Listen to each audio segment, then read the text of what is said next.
Bonjour, dans cette quatrième partie, on va voir les différents modes de désintégration radioactive. Cette courbe représente la distribution des noyaux dans un diagramme ZN. Alors la courbe en noir que vous voyez ici représente les noyaux naturels stables et tout ce qui est autour sont des noyaux radioactifs, naturels ou artificiels. Par exemple, ces quatre points-là que vous voyez en noir même sont quatre isotopes naturels, 3 isotopes d'uranium qui sont radioactifs de très grandes périodes de désintégration radioactive. Par exemple, celui-là, il a 4,5 milliards, 4,46 milliards d'années. Le thorium-232 aussi un élément naturel radioactif de grande période, 14 milliards d'années. Alors tous ces noyaux-là qui se trouvent autour de cette courbe de stabilité sont radioactifs et essayent de rejoindre cette ligne de stabilité par l'un ou l'autre des modes de désintégration radioactive. Alors il existe plusieurs modes de désintégration radioactive qu'on va les voir dans cette partie. Nous commençons par la désintégration alpha, le mode de désintégration alpha. Donc d'abord, une particule alpha est un noyau d'hélium. Un noyau d'hélium. Donc la désintégration alpha est un mode de désintégration qui concerne de façon générale les noyaux lourds, plus lourds que le plomb. Et il y a une exception qu'on va voir en TD, d'un noyau léger. Mais en général, ce sont les noyaux lourds qui sont instables par excès de nucléons, qui se rapprochent de la courbe noire de stabilité par émission d'un noyau d'hélium appelé particule alpha. Donc un noyau X à Z de la zone des noyaux lourds en général émet une particule alpha et le noyau résiduel est une particule Y qui comporte Z-2 protons et A-4 nucléons. Alors Y est tout à fait différent de X. L'espèce chimique a changé puisque Z a diminué de 2. Alors, la zone des noyaux lourds, ici, si j'agrandis cette petite partie, ici, j'agrandis encore plus, vous voyez par exemple un noyau de radium, 226,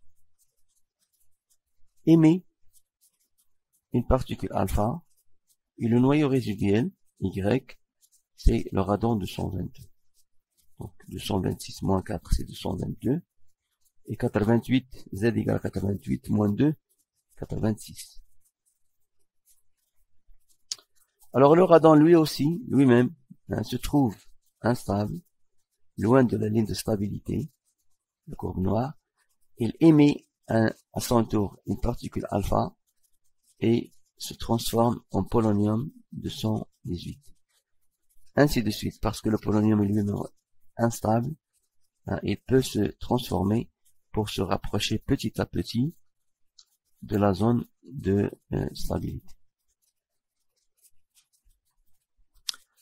Si on veut calculer la chaleur dégagée par cette désintégration radioactive alpha, alors d'abord un petit mot sur la chaleur de désintégration.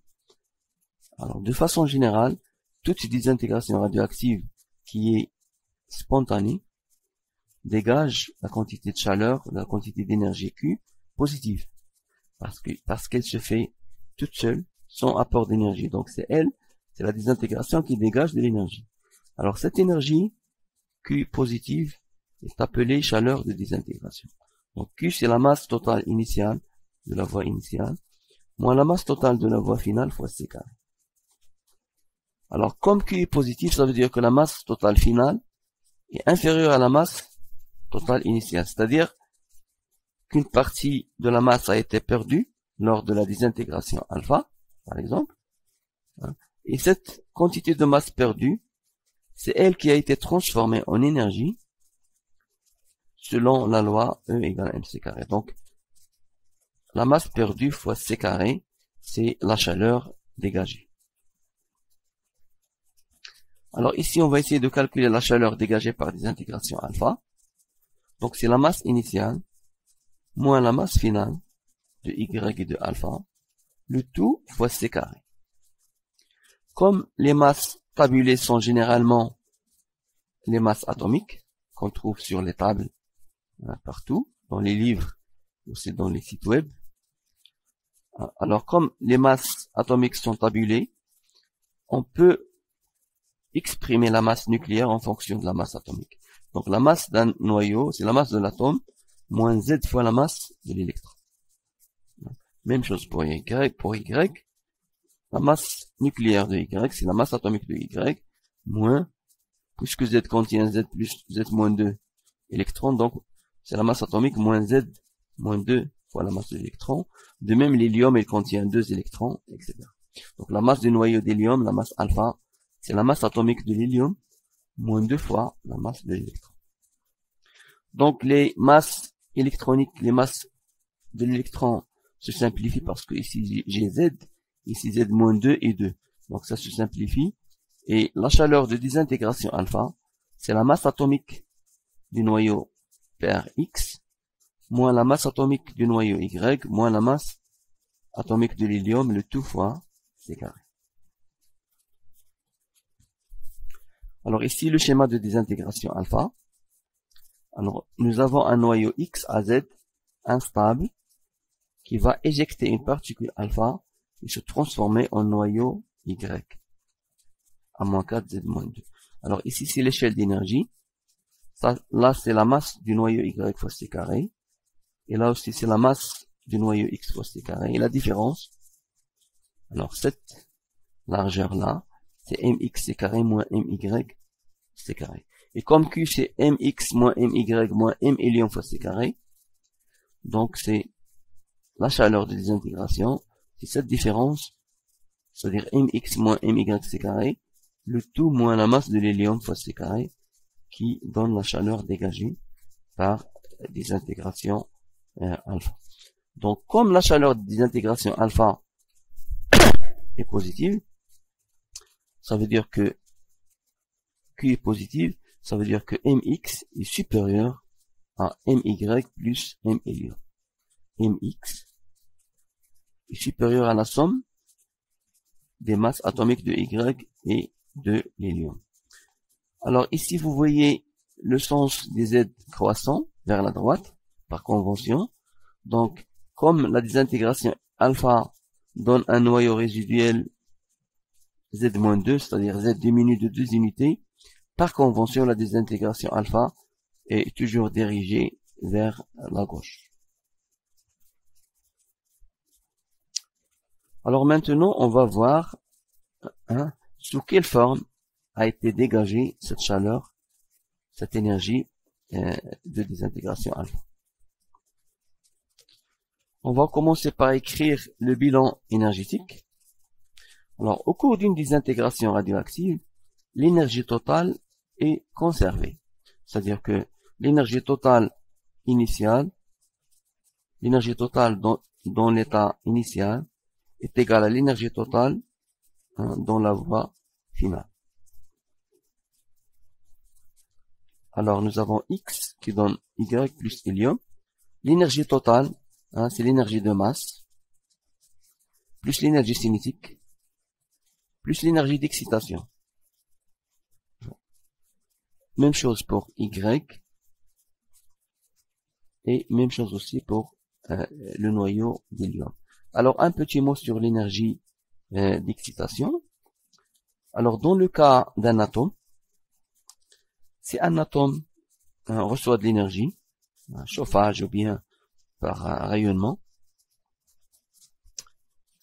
alors un électron il peut gagner de l'énergie et changer d'orbite, c'est-à-dire changer de niveau d'énergie. Alors on dit dans ce cas que l'atome est excité. Si l'énergie gagnée par l'électron est très grande, il peut être éjecté, c'est-à-dire ionisation.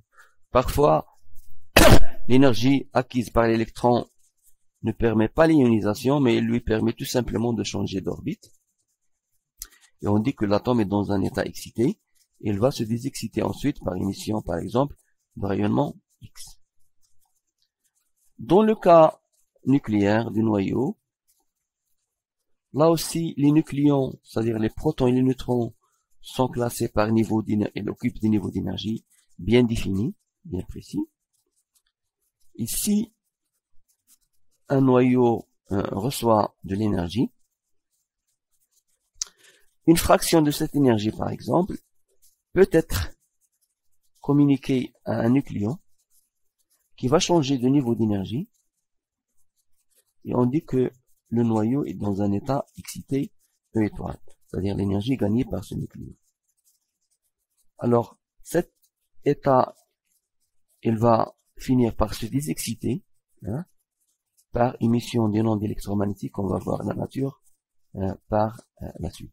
Donc, un noyau est dit dans un état excité E étoile si un nucléon gagne une certaine énergie et change d'orbite, change de niveau d'énergie. Alors, comme le noyau initial est dans un état stable, c'est-à-dire il n'est pas en mouvement, il est au repos, il va éjecter l'hélium et donner un noyau résiduel. Alors lui, il est au repos, donc il n'a pas d'énergie cinétique. Ces nucléons occupent leur niveau d'énergie fondamentale, donc il n'y a pas d'énergie d'excitation. Il y a seulement l'énergie de masse. La masse du noyau fois C carré, c'est l'énergie de masse. Alors, pour Y, il y a l'énergie de masse. On considère l'énergie cinétique de Y et l'énergie d'excitation aussi. Pour l'hélium, qui est un noyau léger, on va considérer l'énergie de masse M hélium fois C carré, ici fois C carré. L'énergie cinétique de l'hélium et on ne considère pas l'énergie d'excitation. Donc on va écrire la conservation de l'énergie totale, c'est-à-dire l'énergie totale initiale égale l'énergie totale finale, c'est-à-dire la somme de tout ceci égale la somme de tout ceci de la voie finale. Mx c carré égale à My c carré plus Ty plus E étoile plus M hélium ou M alpha puisque ce sont des masses nucléaires c carré plus T alpha. Alors on sait déjà que Mx moins My moins M alpha c carré c'est la chaleur de désintégration. Mx c carré moins My c carré moins M alpha c carré, c'est la chaleur de désintégration alpha. Donc, si vous prenez My et M alpha de ce côté, donc vous aurez Q alpha moins E étoile qui passe de l'autre côté égale à Ty plus T alpha. Donc, on appelle Q étoile la chaleur de désintégration moins E étoile, c'est Ty plus T alpha. Alors la chaleur de désintégration est exprimée en fonction des masses, donc on peut la calculer. L'énergie d'excitation aussi, ce sont des niveaux d'énergie bien connus, on peut l'avoir.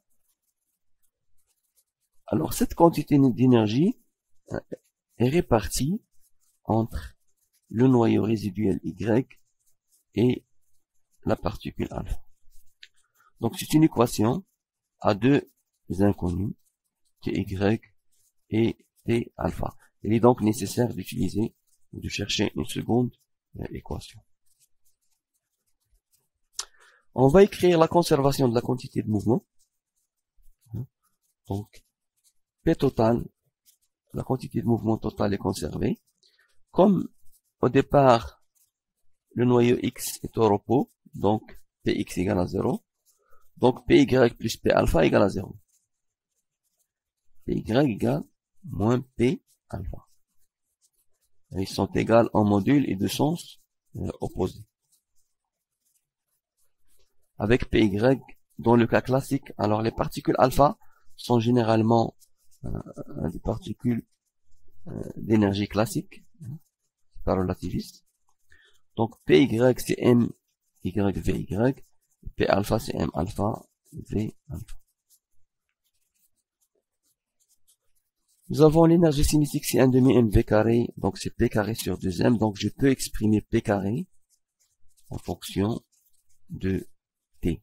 P carré égale à 2mt. Alors j'ai py égale à moins p alpha, équation de conservation de la quantité de mouvement. Donc j'écris py au carré égale à p alpha au carré, ce qui donne 2m p égale à 2mt. Donc 2m yt égale à 2m alpha t alpha, c'est-à-dire my ty égale à m alpha t alpha. Donc j'ai une relation, seconde relation, entre ty et t alpha. Alors si je reviens à la première équation qui donne la chaleur de désintégration moins E étoile égale à T alpha plus Ty, je peux par exemple remplacer Ty par M alpha sur My T alpha, comme ici, ce qui donne T alpha, c'est la masse de Y sur la masse de Y plus la masse de alpha fois la chaleur de désintégration moins E étoile, Q étoile. Alors, avec une bonne approximation, on peut écrire que My, c'est environ A-4, et My plus alpha, c'est environ A. Ici, vous avez le noyau Y, il comporte A-4 nucléons, c'est à peu près, donc sa masse, c'est à peu près A-4, UMA.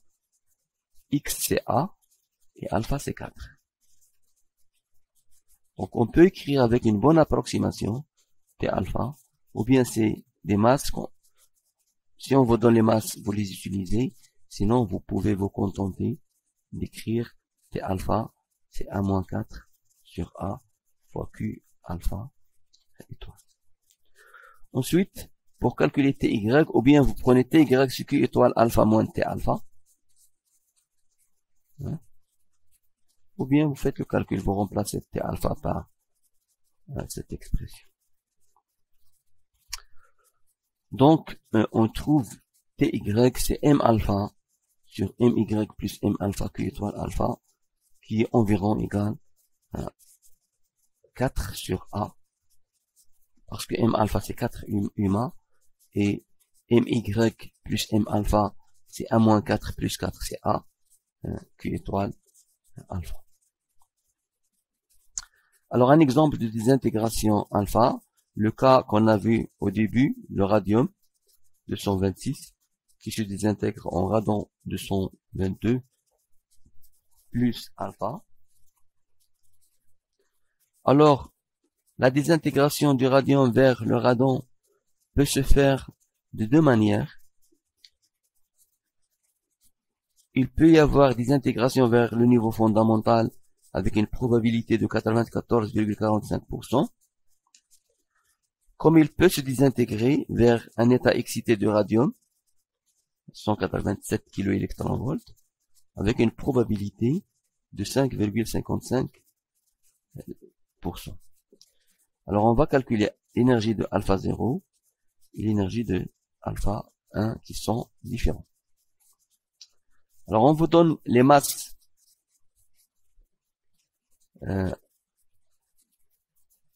des noyaux, les masses atomiques. Ici ce sont les masses atomiques. Donc ici c'est l'hélium. C'est pas le alpha, c'est l'hélium. On vous demande de calculer T alpha dans les deux cas, E étoile égale à 0 et E étoile égale à 0,187 mètres. C'est-à-dire calculer E alpha 0 et E alpha 1. Alors, dans le cas de désintégration vers le niveau fondamental, E étoile égale à 0, nous avons la chaleur de désintégration, c'est la masse atomique du radium, moins la masse atomique du radon, moins la masse atomique de l'hélium, le tout fois C carré, c'est 4,87 mégaélectronvolts. Donc T alpha 0, c'est quoi? C'est la masse atomique du radon sur la masse atomique du radon plus la masse atomique de l'hélium fois la chaleur de désintégration Q étoile. Q étoile ici c'est Q alpha parce que E étoile égale à 0. Donc ce qui donne T alpha 0, c'est 4,78 MeV. Donc l'énergie de ces particules alpha 0, lorsque le radium se désintègre vers l'état fondamental, c'est 4,78 MeV. C'est pas très loin de 4,87 MeV. Donc l'énergie du noyau de radon, appelée énergie de recul, c'est 0,086 mégaélectronvolts. Dans le cas où la désintégration se fait vers le niveau excité, on va calculer T alpha 1. Alors, on va d'abord calculer Q étoile, c'est Q alpha moins E étoile, c'est-à-dire Q alpha c'est 4,87 mégaélectronvolts et E étoile c'est 0,187 mégaélectronvolts. 187 kilovolts c'est 0,187 mégaélectronvolts. Donc on calcule Q alpha étoile, c'est 4,68 MeV, ce qui donne T alpha 1, c'est la masse du radon MY sur MY plus M hélium fois Q étoile. Maintenant c'est Q étoile alpha parce qu'on est dans un état excité, ce qui donne T alpha 1 égale à 4,60 mégaélectronvolts. Et l'énergie de recul, c'est Q étoile moins T alpha 1, c'est 0,083 mégaélectronvolts. Vous pouvez faire le calcul avec les nombres de masse, vous allez trouver la même chose. Donc pratiquement, dans le cas de la désintégration alpha, vous prenez directement les nombres de masse, ça donne exactement la même chose. Alors ici, si je représente les particules alpha, l'énergie, le spectre des particules alpha reçues par des intégrations du radium, je vais obtenir deux types de particules alpha. Une particule alpha très énergétique, plus énergétique, avec une probabilité de 94,45%, et une particule alpha moins énergétique et aussi moins abondante, 5,55%.